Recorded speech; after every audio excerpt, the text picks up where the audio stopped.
when I was 6 and my sister was 3, I redesigned Candyland because I didn't want her to play that dribble. Yeah, no, at 6 I was over that, and we had to at least make some choice involved in the game. It was very simple. It was a you could pick several cards, draw one, so that you had a choice in your strategy. I needed something. Starting in this industry actually came from when I was an educator. So I had always played board games. It was something that was always a go-to for me as a child, which meant that when I was a teacher, I actually have my master's in education, and I worked on my dissertation incorporating that into learning for students who need kinesthetic learning, who can't sit still, who have difficulties, so exceptional populations, and how that can really help them become better learners. And because I wrote about it, I realized that there wasn't a lot of actual educational games that were also fun. So I ended up creating a lot of them. You have a lot of repetition in board games. So all of that, people do flashcards, and sure, flashcards help drill something in.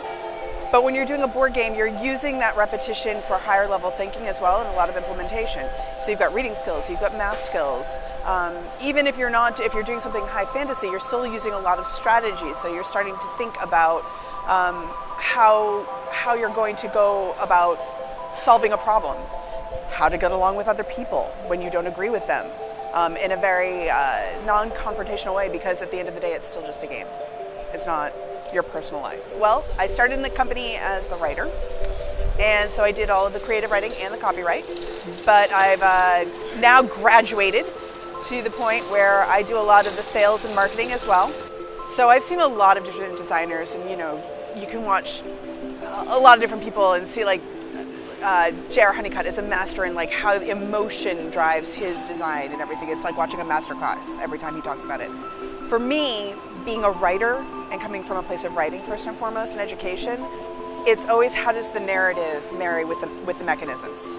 So for me, I want to see whatever the theme is, whatever the story is, really reflected well in what mechanisms you're using and how they fit together. I want it to feel intuitive. If you are invested in the worlds building of that game, the rationale behind doing a mechanism should be completely seamless. So that's really what my go-to is. Before I was a teacher, I was in the theater world. I started acting when I was 5, and by the time I was in college, I was stage managing. I worked at the Smithsonian's Children's Theater, and I wrote a lot of children's plays, so it kind of lent itself to education. Running a company and teaching people games, there is a lot of that element of working with creatives. It's a very similar thing. So as a stage manager, you use a lot of that organization and rational, but in a very creative and whimsical setting. So I still do a lot of that.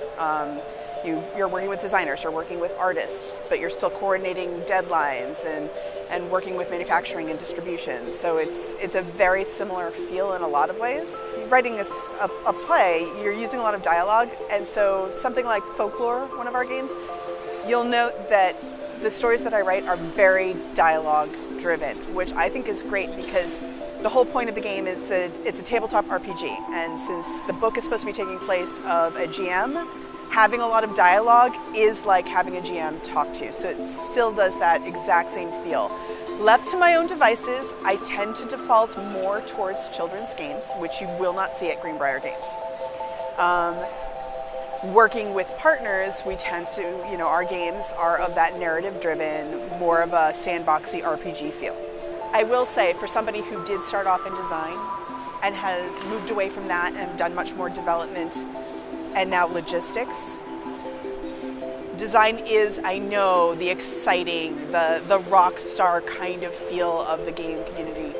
There is so much more to it, and if you like the gaming community, there is a place for you in a lot of different roles.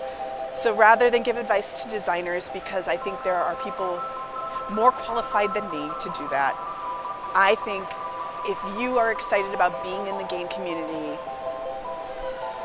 find out what your strengths are and throw yourself towards them. If you want to be a designer, great, but know that there's a lot of roles and there's a lot of positions that have value and are just as important. What I like to play is actually medium to heavy Euros, which is nothing like anything that we design, but at the same time, I like it because it gives me a much more complete picture of the game industry as a whole. I'm not analyzing it as much as how would I dissect it to make it work for my company. I can just enjoy it for the joy of playing the game. So there was I won't lie, there was a time period that I was starting to become a collector. I could feel it, like you could see the stacks rising up with the cellophane still, it's all in shrink wrap still, and I was very sad, and I made a pact with myself that no game can go a month if I'm going to purchase it without getting open, punched, and played. It's a weird, almost like I'm married to board games because you have to work at it. They say you have to work at a marriage. I have to work at continuing to be a gamer, and I do. So it's partly like I set a schedule for myself, but even at that, like every time I open a game and start punching out the cardboard, I'm still giddy, I'm still excited. With the theater background, I am a little dramatic, so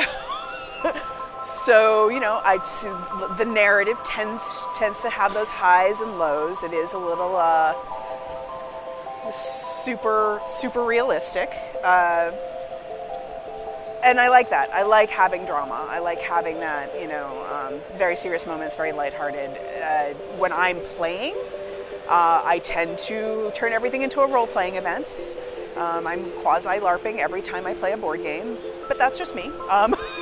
You know, the people that you play with really make it fun too. And Greenbrier Games, our team, I mean, we've known each other now for years. We've worked with each other for years, and I still love sitting down and playing board games, maybe even more so now because we know each other so well, that there's a lot of like layers to every, like even in a new game, you know how certain people are going to play, and it's just, I don't know, but it's fun.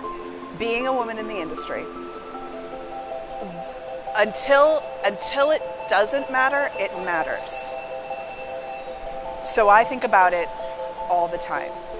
I think about the responsibility of what I'm doing, about being a role model, about who I try to work with, who I want to work with, and not just that, the choices that we make in what our board games portray.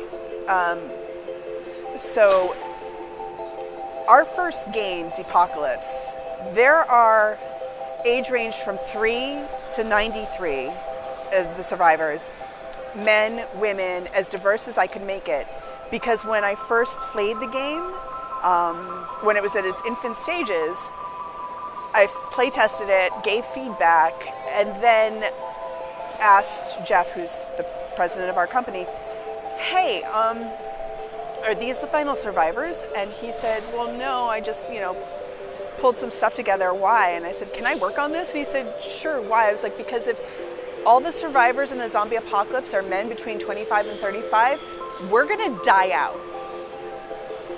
And he was like, I didn't even think of that. I was like, I know. So from day one, I've tried to make sure, and it's not always successful, but I try to make sure that everything that we do has as much diversity, shows as much diversity, includes as many people working on it that has as much diversity as possible. You know, I don't spend a lot of time talking about it. I just try to do it.